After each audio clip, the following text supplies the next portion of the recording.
Thanks everyone for coming today. This is the BNB Investing Group, a super group of REI USA. It's a national real estate education platform that I'm pleased to be a part of.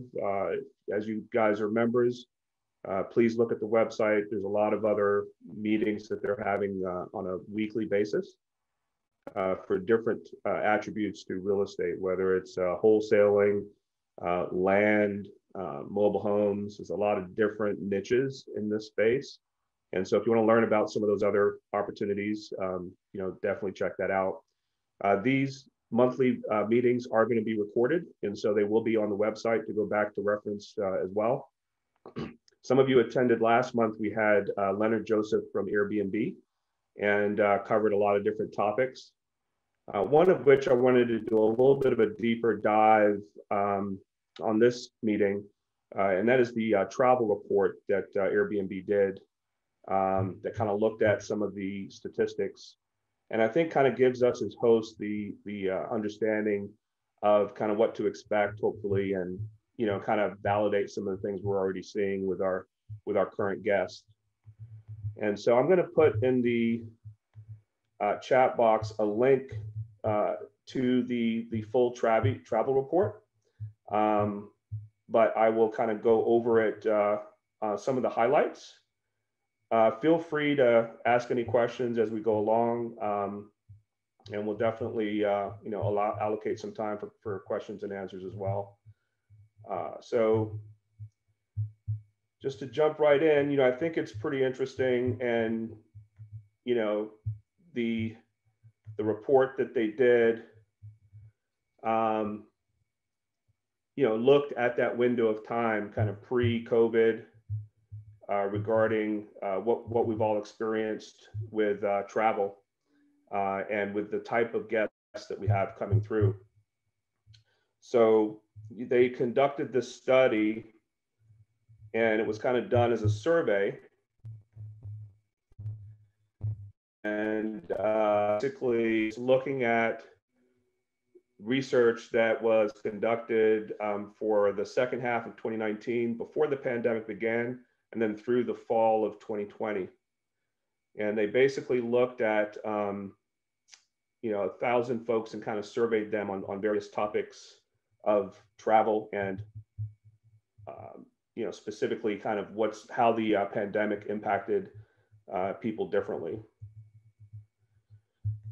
And so a lot of this is kind of probably have already experienced ourselves. So it's not rocket science, but Americans have missed traveling. The pandemic has kind of left a lot of people feeling less connected, and the prospect of travel kind of makes people feel a little bit more positive and feeling happy. And that a lot of people are kind of eager to kind of get out and do that type of travel again. 54% of the people say they've already booked travel or are currently planning to travel, expect to travel in 2021. And the age group is skewing more to the younger crowd, which we probably have seen quite a bit of that ourselves. 57% are 18 to 29-year-olds that are typically wanting to do and already booking and doing those type of travel. Kind of the key focus for folks that are traveling is to connect with family and friends. And so that seems to be kind of the underlying theme, that we've seen as well with a lot of our listings. A lot of people are eager to kind of get out and connect with families and friends, and that's kind of their core reasoning for doing the travel. And so because it is flexible now with a lot of the people that are able to work from home or go to school virtually, that's kind of lent itself to have a lot of that flexibility for folks that are not having to go to the office from 9 to 5 and have that flexibility to work from anywhere in the world, has kind of spawned a lot of that travel. And so, that's basically kind of helped along with that. The other aspiration is that most people want to travel nearby. They don't want to go too far from home. Obviously, international travel is still restricted in a lot of areas. And so the vast majority basically prefer kind of domestic travel, local destinations. And then 1 in 5 Americans say they want their destination to be within driving distance of home. So a lot of folks are still not getting on planes, so they're traveling by car. Really is kind of the most effective way for folks that have been doing the travel. They're basically, travel distances from the second half of 2019, we're averaging over 3,000 miles. Obviously, when air travel was a lot more fluid. And then June 2020, when trips between 50 miles to 500 miles, basically during the pandemic, is what the average has been. So, again, I think most of what we have seen kind of mirrors that same statistic. The other benefit, obviously, and the big draw is the affordability. So during the survey, they kind of looked at the main reason people were going to Airbnb over hotels was because it was more economically feasible for them compared to hotel prices in the same cities. And so for us, I think that's good news. It creates more availability for guests to kind of reach out and be able to look at doing travel via Airbnb versus going into a hotel. And so that's done nothing but help for all of us. So I'd like to see, have you guys kind of seen that same thing with the guests that you've had coming in, and what are some of the differences now that you think that we've all been seeing during the pandemic that we hadn't seen before? Hey, Rich, Chris here. Appreciate you putting this on. So I started my listings shortly after the pandemic was kind of in full flex, after all the lockdowns were done. And for the most part, I would say so far, based on what I've heard, what other people have said, that are a little bit more seasoned than I am, it seems like there's a lot of more last minute bookings because of the pandemic. People are still just not sure. Also, with the new president and everything, and the vaccinations and all like that, people are just unsure. We have, however, recently, within the last couple of weeks, have gotten a lot of bookings for later this year, which was very surprising. But a lot of them are family type trips, like weddings, or just haven't seen friends or family in a while. We also have a property in Smyrna that's literally 5 minutes from the Battery. So we've had several book for Braves games, which was what we wanted to expect with that property, but we weren't sure because of everything going on. And also, I know this week the NBA All-Star is coming to Atlanta. So it seems like people are traveling for sports and family more than sightseeing. The families are wanting to see stuff, but it's not like, hey, I've never been to Atlanta, I want to travel here. It's more like, families are here for another purpose, but they also want to explore the city. Yeah, I mean, we've seen a lot of that as well. I think for us, though, unfortunately, I know the NBA All-Star game's here this weekend, and we were actually in Tampa for the Super Bowl. With the additional restrictions that are currently still in place, the NBA is not having a full stadium of folks.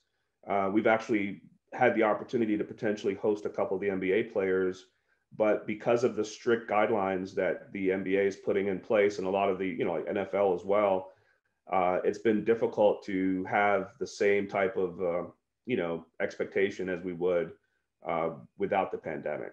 They're requiring them to be in the bubble. They're requiring certain things. And so we had potentially a big event that we were going to, like a viewing party that we were going to do for one of the players for his family. And the NBA basically said they're not going to allow it because they want the players to be protected, want to be able to have them controlled in a controlled environment, and actually requiring them to go into a hotel the Saturday before the All-Star game on Sunday. And so there's little things like that, I think, that are still kind of hindering us a little bit. However, with the Super Bowl and then obviously with the All-Star game and then with other future events, that's still not preventing people from coming out and, going out, even though they're not actually going to the event, they're going to different locations around the event. And I think one of the things that's helped us in Georgia is it's from the very beginning, Georgia's governor made it very clear that the restaurants and the establishments that do open don't have liability if somebody catches COVID. And they even have a requirement for the restaurant owners and event space owners to kind of list that as people have to enter at their own risk and protect themselves. So what that's created is a lot of other states that don't have that same liability taken away. We've got a lot of visitors that are coming here because they know they can go out to restaurants, and some of the other states are still kind of in quasi lockdown. And I think for us as well, we're still getting a lot of the guests that are just kind of life happens, right? So people that are relocating to Atlanta that need somewhere to stay before they either finish building their home or finding their home.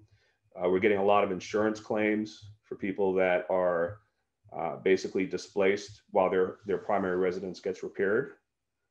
So fortunately enough, and I think the same thing in Florida, there's a lot of that type of activity besides the folks that are kind of traveling to see friends and family. So have you guys experienced anything else besides those types? And we have also, Chris, seen kind of the shorter window of 7 to 10 days bookings. And we are starting to see, I think with the summer months, some bookings that are starting to be further out in the future. But for the last, I would say 6 months, it's been a constant rolling 7-10 days. You only get bookings within that 7-10 day window. So I don't know if you guys are seeing anything different. Yeah, I haven't really seen much different than what I mentioned. I was just trying to, there like you said, we are receiving some requests for people that are trying to move to Atlanta or potentially going to move to Atlanta, and they want to see the area. During the runoff, we had a couple of volunteers that were helping with the runoffs, earlier this year. We had a couple of those, not too many, but a few of those. But yeah, I mean, haven't really seen a lot of business travel. I mean, we do have a guest right now, actually, that's staying in one of our properties. They're doing like a big CCTV project at one of these big buildings here, and so they're here for that. But other than that, I haven't seen a whole lot of I guess you could say technology professionals. Based on what Leonard was saying last week or last month. Companies are realizing that they can do this stuff remote. But on top of that, I still see people coming in with their families even during the week, because now they can do stuff remote. They can go see their families in another state, and still do school and still do work, which is really cool, which I mean is kind of a counteractive thing. Everybody thought that people were just going to be pinned in their homes and not travel anymore, but now people not because they don't want to see sightseeing and stuff, but they now want a different place to do their job or do their schooling, and this kind of allows them to do that. So we have still seen that happen. But right now, other than that, one of our properties, we're getting a lot of weekend stays more than during the week, which is kind of interesting. So the one that's closer to Atlanta than the rest of them. So. Right.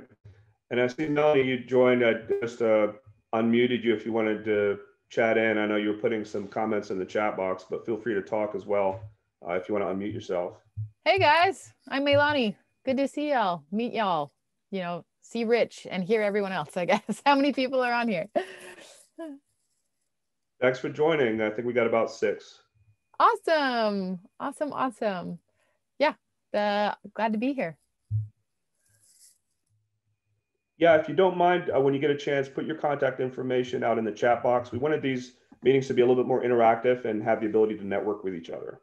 Awesome. And so if you want to put your contact info out, what city you're from and how many listings you have, then that way we can all kind of keep in touch.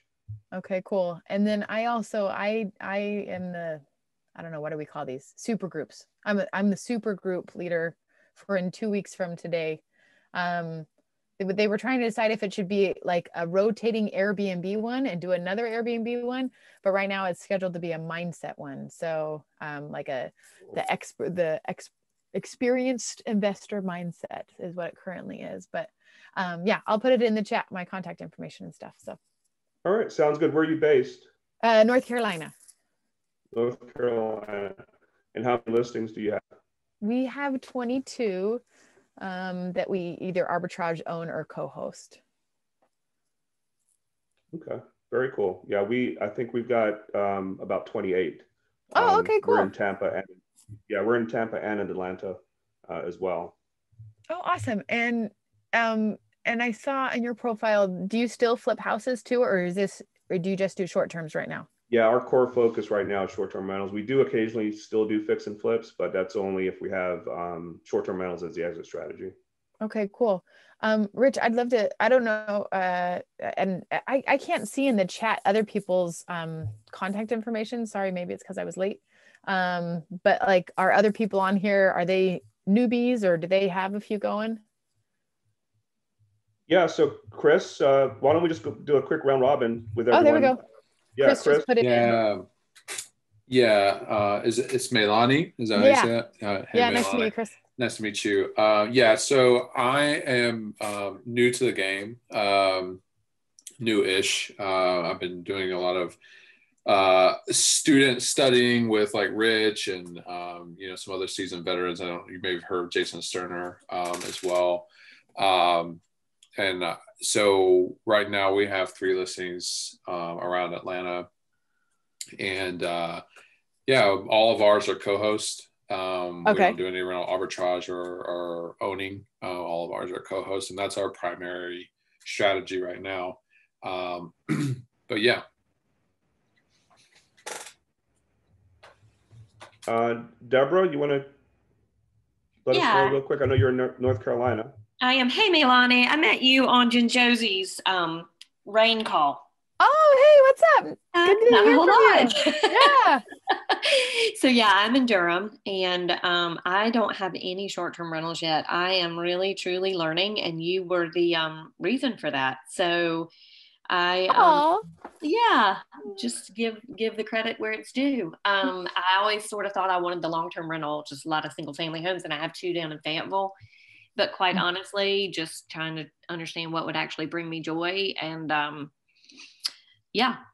so you kind of sparked my flame. So I am very much in the learning phase right now. I love that. Yeah. All right, Debbie. Hey guys. Hi, Rich. Hi, Meilani. How are you? Is this my Debbie? What's up, Debbie? It is your Debbie. I'm good. How are you? I'm so glad to see you here. Yeah, me too. Hear you here. Yeah, it makes me sad that it's a webinar. I mean, Rich, I love looking at you, man. Like, you look awesome, but kind of bummed that it's not a call that I can actually see y'all. But also not, because I didn't do my hair, so it's probably a good thing. So I've taken classes from Meilani and Rich, and we've got one arbitrage in Lawrenceville. We're in the Lawrenceville area north of Atlanta, and we are super actively looking right now. We're working with some realtors that are they only work with short-term rental people in the Smoky Mountains. And Rachel Gainsborough got us onto them. And so we're looking there, and I drove by a couple today that I'll maybe get from a wholesaler up in Buford. Well, the address is Lawrenceville, but close to the mall up there. So I need more. Yes. So that's what I'm doing. Sorry, Rich, I don't mean to like be asking all these questions, but is that okay if I You're keep perfectly asking fine. Okay. We wanted an open forum on this call, so you're good. Okay, good. Okay, Yeah. good. Debbie, the one you were talking about that Rachel turned you on to, which one was that again? So it's called the Short-Term Shop. Okay, yes. Is that the same one? I'm gonna Google it because we have a call set up for them. How has that gone so far for you? Well, so I was on a call with several other people. So that's the first thing. She hooked me up with one of the ladies there, a realtor, and then they put you on a Zoom call with several other people and tell you a little bit about their program. And then they introduce you to the realtor in the specific location, which is Smoky Mountains. What's our mountain area, Rich? What, North Georgia? Yeah. Blue Ridge. Blue Ridge? Yes. Blue Ridge. They are in the Blue Ridge area and in Florida. So we're looking in the Smoky Mountains because they're just like super hot right now and making a lot of money. So yeah. So I talked to my realtor last night and he's starting to look for us. That's awesome. Yeah. All right, cool. Mark?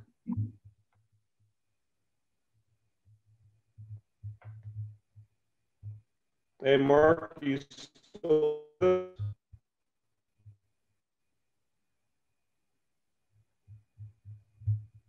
All right, we'll wait for Mark to come back. Kevin, if you want to give a quick intro. Can you guys hear me? Yep. Oh, okay. Hey, how you doing? My name is Kevin Wall. I'm in Atlanta, Georgia. My wife and I set up an LLC with Fortune training and set up an LLC, and we're looking at doing some rehabbing,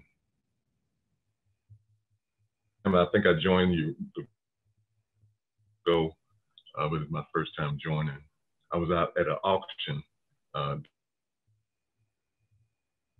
just getting some information on how to do that. So I just look forward to any opportunity to get additional information and how to leverage the systems and see what works and what doesn't work without busting my head against the wall.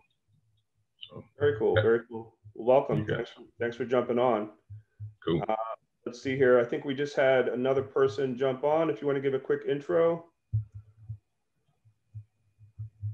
Is that Delbon? Yes. Yeah, yes. I know you just jumped on, but we're just doing a quick round robin intro for everybody so we can know where you're located and if you're doing short-term rentals, how many listings you have, or if you're just starting, kind of what that is. Okay. My name is Delbon Johnson. I'm out of Atlanta, Georgia. I'm actually new to the investing in real estate. So I don't have any rentals or anything like that under my belt. I'm actually doing a little bit of wholesaling right now, part-time. And that's it basically about me. Sounds good. Thanks so much for joining today.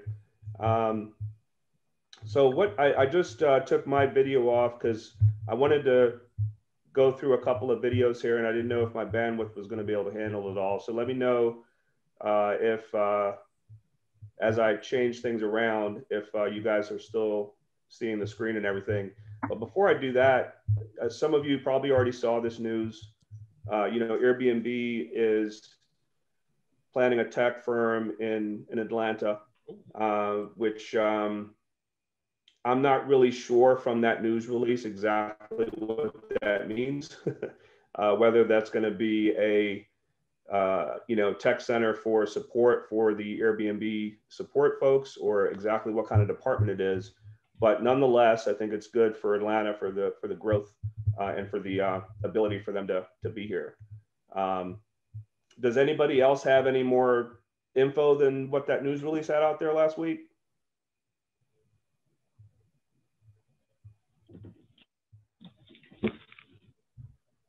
Just out of curiosity? This is the first I've heard of it. Okay. All right. Well, I'm sure we'll get more details as they move forward. That sounds really intriguing, though. No, it's a positive, definitely a positive move. Absolutely. Yeah. Another big thing that happened in the last week, the CEO of Airbnb made an announcement of a new host campaign that they are putting out, and I think it started just middle part of last week. And if you haven't seen them yet, there's a couple of promotional videos that they're putting out there that want to highlight the kind of what hosts make possible for the guests. And they did all this research with not only kind of the visual, but also the songs that they chose for each one of these promotional videos. And they're potentially over the last week kind of blasting this out to 300 million folks, either via social media or other marketing campaign platforms. So I thought it'd be interesting to take a quick look at it. If you guys haven't seen it yet, we can just kind of run through it. I'm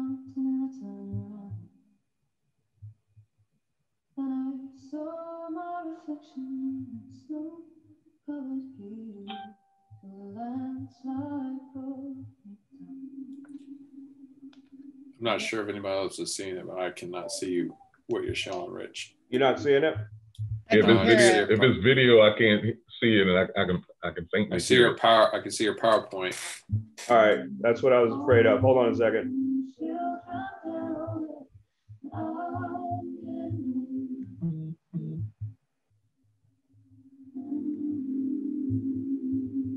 All right, let me try that again. Hold on, sorry about that.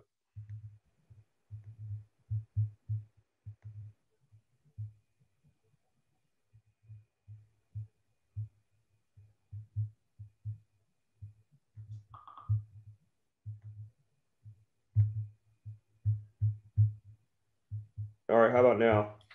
Yes, I can see you on the page. There we go. Yeah. You see it now? Yeah. Yeah. All right. Yeah. Cool. Yes. There we go.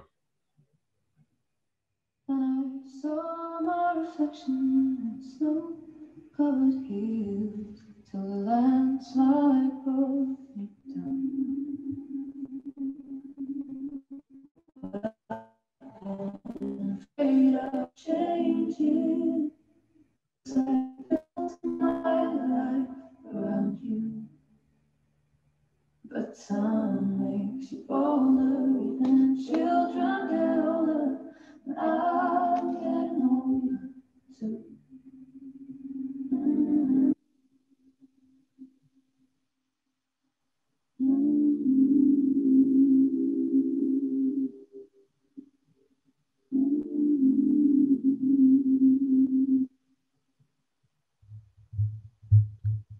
So they're each like a minute long.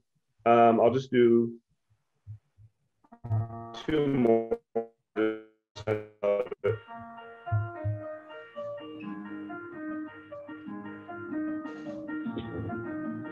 She's got a smile that it seems to me reminds me of childhood memories, and everything was as bright as the bluest sky.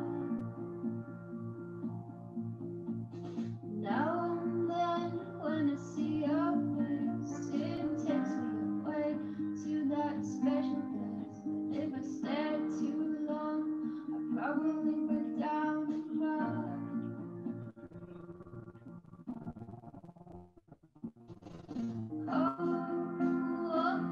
Sweet child of mine. Sweet child of mine.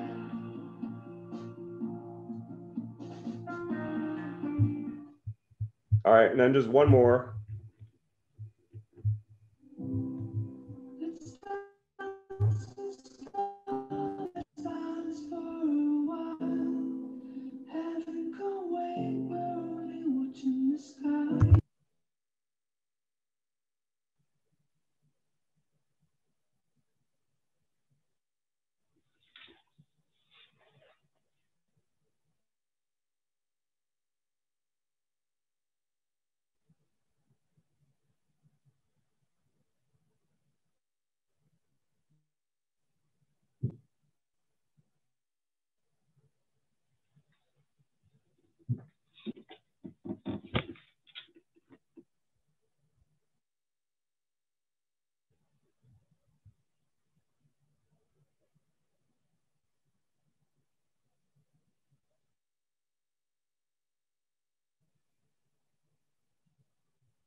you guys see a consistent theme there?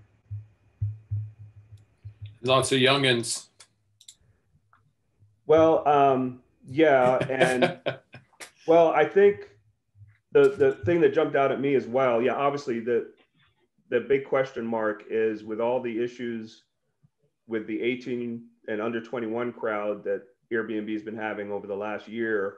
It's interesting that that last one was kind of specific to that age group. But beyond that, it seems, you know, and I think a lot of us don't necessarily have listings that are either on a lake or on the beach or, you know, vacation type rental. But, you know, I think make no mistake about it, for those of you that are kind of new to this is a hospitality business, right? So it's all about that guest experience. And so whether you're, you know, even if you're not in a vacation type location, the expectation is still to kind of make sure that you create that environment that you know, gives the guest a good experience. I think it's interesting that I feel like VRBO launched. I don't know when these were launched, but I started seeing a bunch of these very similar to in the VRBO ads on TV and YouTube, and really super effective. In fact, last week my sister called because she knows that we use VRBO. She's like, "Oh my gosh, the VRBO commercial just made me cry. It was so good. I have to go take my kids on a vacation right now." Like, so they really are tying into that emotion of getting your family together and getting away, which I love. It's interesting, the VRBO ones compared to the Airbnb ones.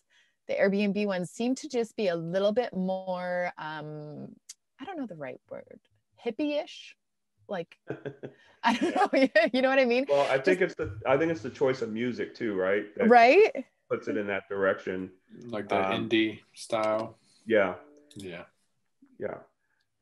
I actually haven't seen, I mean, I'm not someone to watch a bunch of TV commercials, but I haven't seen these broadcasted yet. They were supposed to go live last week. Has anyone seen them at all? I don't watch a lot of live TV anymore. Yeah, it's just been during sports, and I haven't seen any Airbnb ones, but maybe Airbnb hipsters are not, but Verbo is more sports. So I don't know. Huh?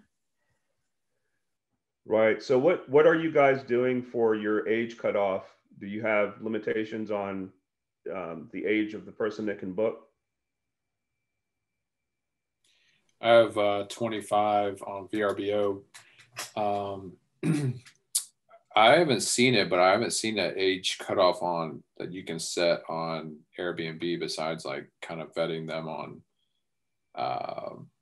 message app. But I mean, usually I just with Airbnb, I kind of just vet them, and you know, if I feel like it's going to be a good fit, I'll bring them on, even if they're probably less than 25. But usually 25 is where we cut off. Yeah, we do a similar thing. I mean, I think there are instances where, you know, it's a college student and they're responsible. It's not everyone that's, you know, 18, 19, 20 that's irresponsible. So we do a little bit of vetting as well.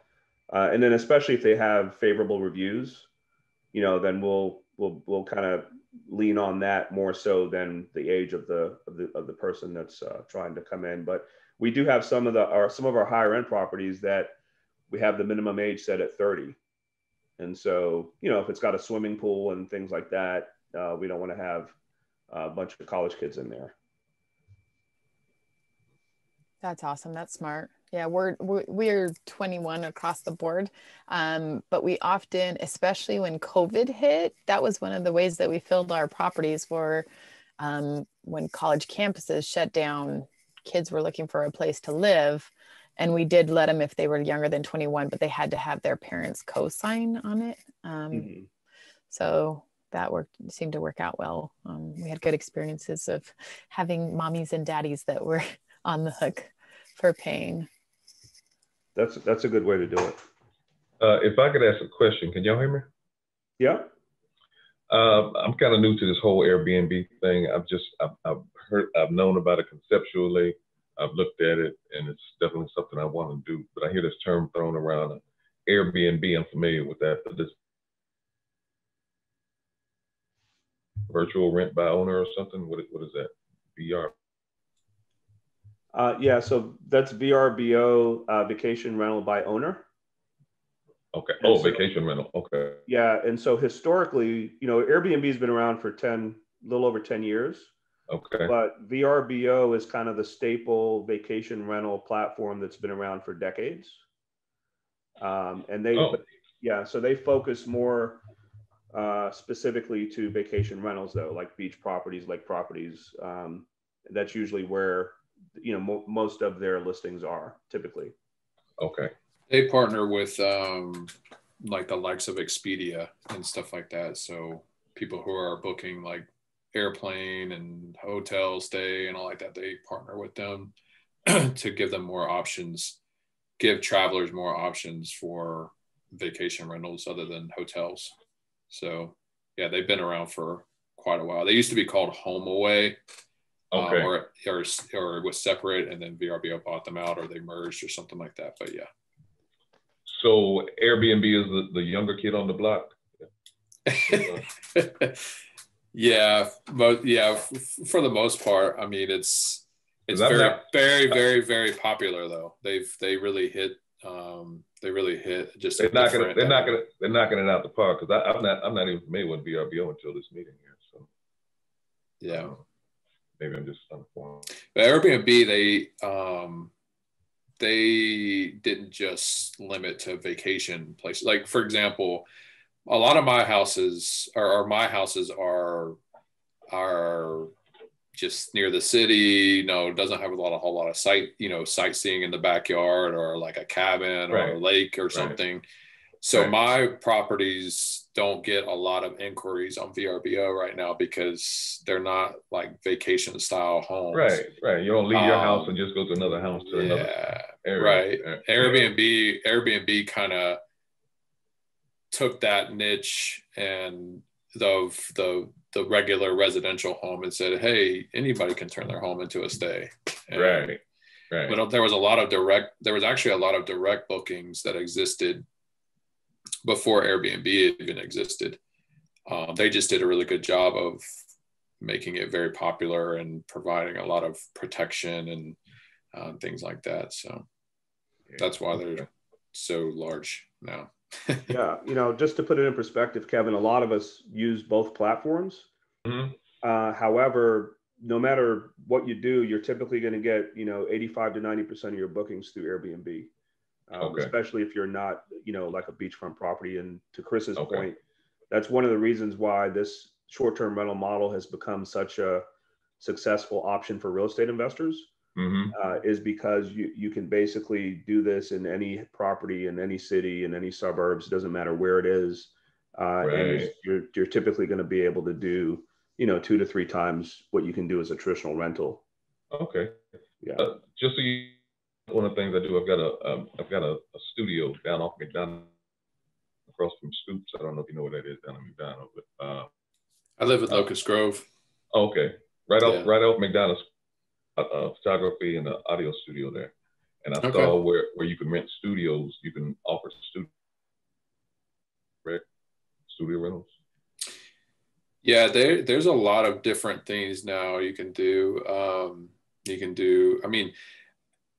I don't know if people really marketed on those types of things on Airbnb as much, but there's Peerspace, which is another platform. It really, they're focused on events. So like a lot of people in the Airbnb, or at least people that I know, don't do a lot of events because it really brings on a lot of partying and just a lot of chaos. But there are platforms like Peerspace, or you could do it on Airbnb as well, but they specialize in basically turning your home into a venue, and you can charge. I've seen people make tons of money doing that. Really? And yeah, it's very similar to that. So there's, people, I'm sure there's people out there, direct booking their studios through these platforms, or, people will Airbnb tents, like teepees kind of stuff. Like, and you laugh, and I've seen it. There's just, it's, and to add to Rich's point, it's not just regular residential. I mean, people have taken like storage units and turned them into Airbnbs, and people have taken like those big freight, like what is it called? The container homes. The container homes, yeah, container homes. They'll do their Airstream. They'll do their, like I said, a tent. You know, I mean, people will stay in a tree house on a goat farm. Like, it's crazy. Yeah, but you know what they say though. You know what they say: better to live in a beach with the one you love than in a mansion on the hill. It's all about location, man. Yeah, so good. It definitely tapped in. Airbnb definitely, I believe, definitely helped tap into that kind of creativity. Of people just, they just turn anything into. But the downside of it is people, like Rich mentioned earlier, people kind of get this, start to get this mindset of, oh, I could just turn my home to Airbnb, it's all good. Well, not really, because if you're not prepared to be hospitable, then you're going to fail. Well, it doesn't matter where you're at. You could be on the top of a mountain somewhere. You know, if people don't like your hospitality, they're not gonna stay there.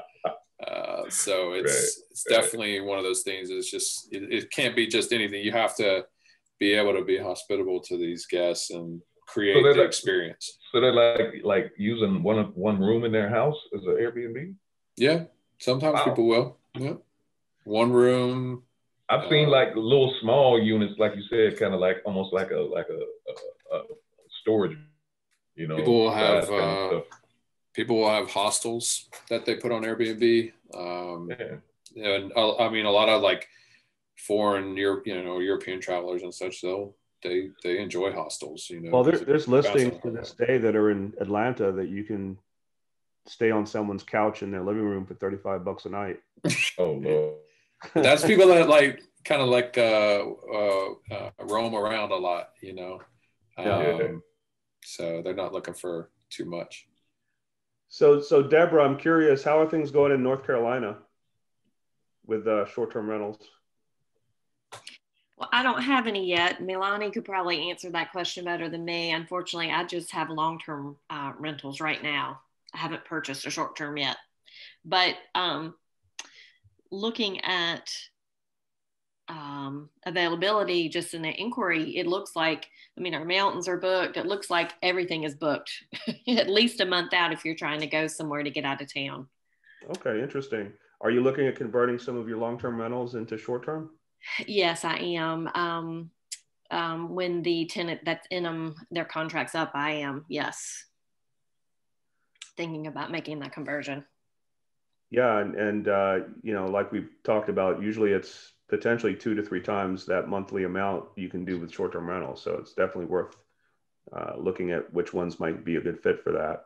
Right. Where are these long-term rentals at? Are they near mountains and such? No, actually in Fayetteville, North Carolina, which is a military town. One of my houses is really close to the hospital there. They have a cancer center, so I think there's a decent need for both traveling healthcare professionals as well as families coming in from Eastern North Carolina for cancer treatment. And the other house is really near the entry to Fort Bragg. Gotcha. Good area. Yeah, there's still traveling nurses and doctors. I haven't had too many myself, but my daughter's a traveling nurse.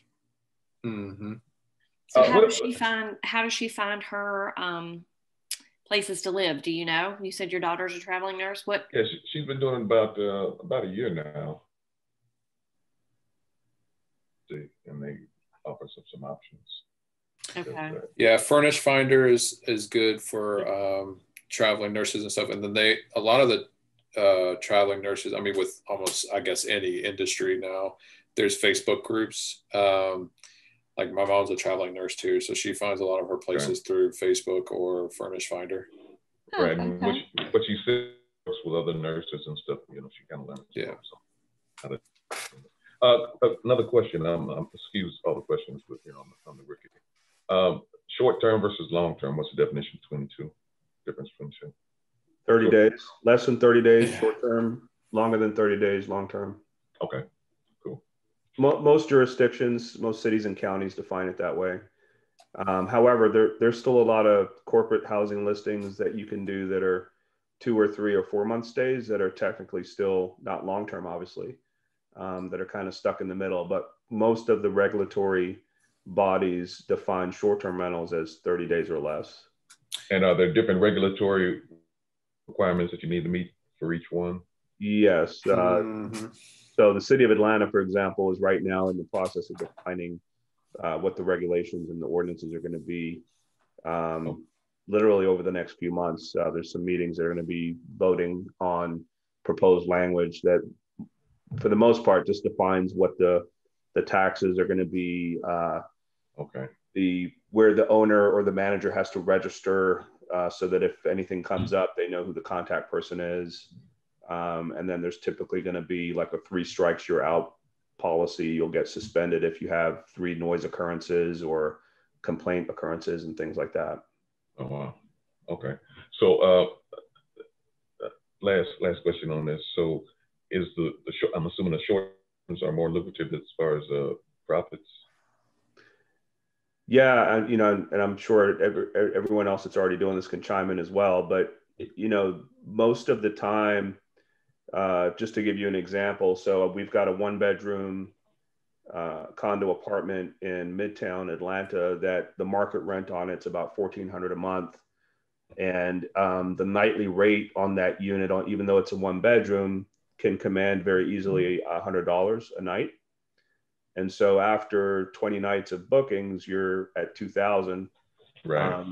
And if you're in good areas like that are walkable, we probably do 80-90% occupancy per month in that. Oh, that's pretty good. Okay. Right.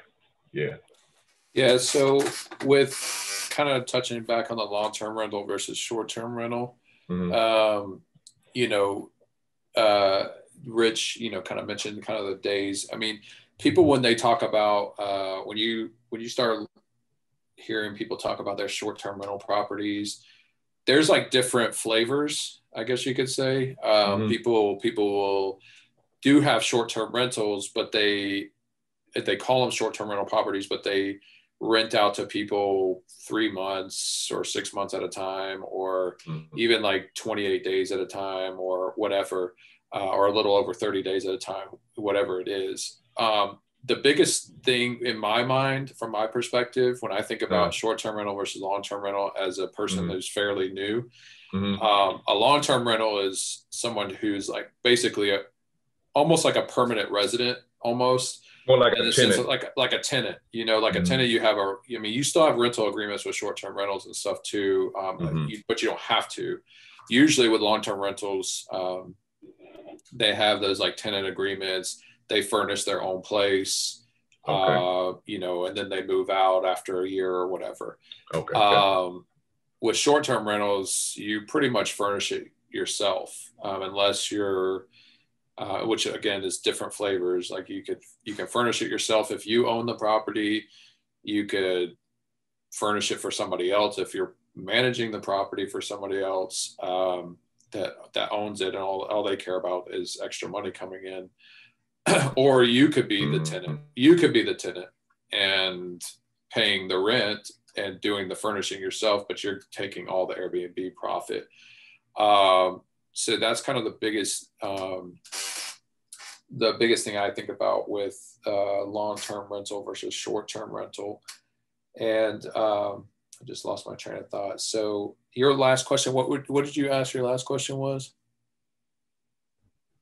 with the short-term rental. The different demographic.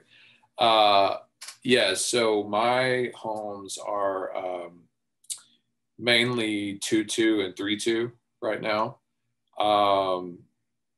And they can make anywhere from 150 to 200 a night. I have a townhome in Smyrna, probably makes 120, 130 a night. But usually in a short-term rental market, like, Rich can attest to this too, unless it's like in a really good, there's like factors that come into play, right? Like if it's a small place, it's probably not going to do very well if it's in the suburbs or a rural area, right? You know, but if it's like in Midtown Atlanta, then a smaller place like a 1-bedroom apartment or a 2-bedroom apartment is probably going to do pretty well just because of the location. So there's different factors that kind of factor in, but a lot of the rules come down to, you know, how many people can you sleep in the home and how often can you get people to sleep there? And that's really kind of the big factors that you want to look at. Yeah, I think we just lost Kevin. I think he dropped off. He might have had a cell coverage issue. Well, you heard me. Yep, I think everybody else heard. So we're getting close to shut off time. Is there any other questions just in general or any comments? I did have a question about when you are researching where to open a short-term rental. Where's the best place to go to learn about the particular city's regulations, requirements, their current status on short-term rentals? Right. So in each state, and I'm not really that familiar with North Carolina, and maybe Milani can give you some more clearer direction. But for example, in Georgia, we have I'm actually a board member of the Short-Term Rental Owners Association of Georgia. And the purpose of that association is to do lobbying efforts and participate in hearings with local governments when it comes to defining the rules and laws for short-term rentals. And so typically that state level association is going to have a library of sorts that can give you some clear direction on what's been defined. Beyond that, I would recommend if you've got a house in a particular city or a particular county, simply going to the real estate development planning department, either their website or calling them up, and you'll find out very quickly by asking the question whether or not there's something that's been defined or not, right? So they're either going to say, I don't know what you're talking about, if you're asking about short-term rental ordinances, or they're going to say, well, yeah, this is how we handle it. This is what you have to do. And so that's usually the quickest way, but I'm sure you guys probably have a state level association in North Carolina that can give you some guidance with that as well. Okay, great. All right. Anybody else have any closing thoughts or questions? If you haven't already, please put your contact info out on the chat. That way we can all keep in touch.